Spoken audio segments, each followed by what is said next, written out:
Hello friends, నేను మీ బాంబే భారతక్కను.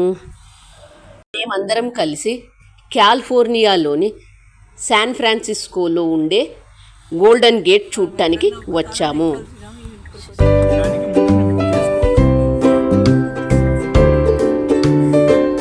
ఇలాంటి బస్సులలో కూడా వెళ్ళి బ్రిడ్జి మొత్తం చూడవచ్చు.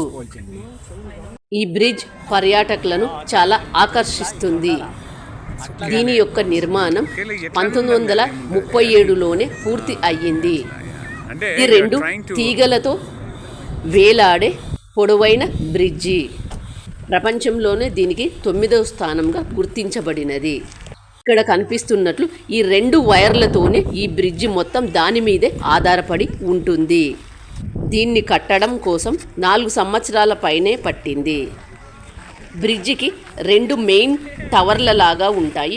అవి వాటి ఎత్తు వచ్చేసి ఒకటొకటి 760 అడుగుల ఎత్తు ఉంటాయి.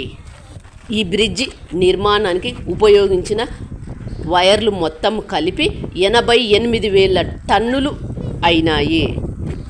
ఈ బ్రిడ్జిని 8 సార్లు మూసివేయడం జరిగింది. ఈ బ్రిడ్జి మీద ప్రతిరోజు లక్షల వాహనాలు పోతూ ఉంటాయి. ఈ బ్రిడ్జి మొత్తం 2 వైర్ల మీదే ఆధారపడి ఉంటుంది.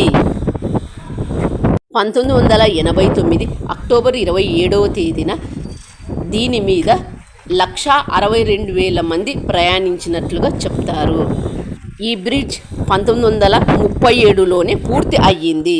బ్రిడ్జి కట్టడానికైన ఖర్చు $35,000 మిలియన్ అయ్యింది. ఈ బ్రిడ్జ్ మీద నడుచుకుంటూ వెళ్ళలేని వాళ్ళు అలా సైకిల్ మీద కూడా వెళ్ళవచ్చు. ఈ బ్రిడ్జ్ ఇప్పటి వరకు 8 సార్లు మూసివేయడం జరిగింది. 3 సార్లు వాతావరణ పరిస్థితుల వల్ల మూసివేయడం జరిగింది. ఒకసారి రిపేరీ వల్ల మూసివేయడం జరిగింది. 2 సార్లు వార్షికోత్సవ సంబరాల సందర్భంగా మూసివేయడం జరిగింది.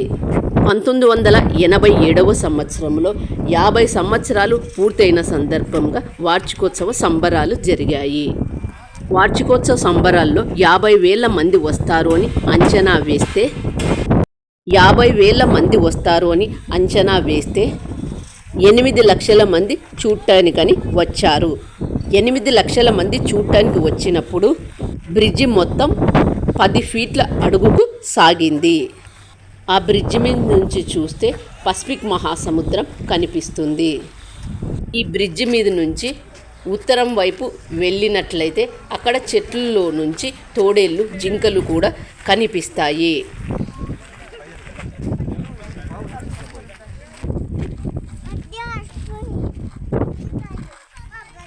ఈ కాలిఫోర్నియాలో ఉండే ఈ గోల్డెన్ గేట్ మీకు ఎలా అనిపించింది కామెంట్ చేసి చెప్పండి.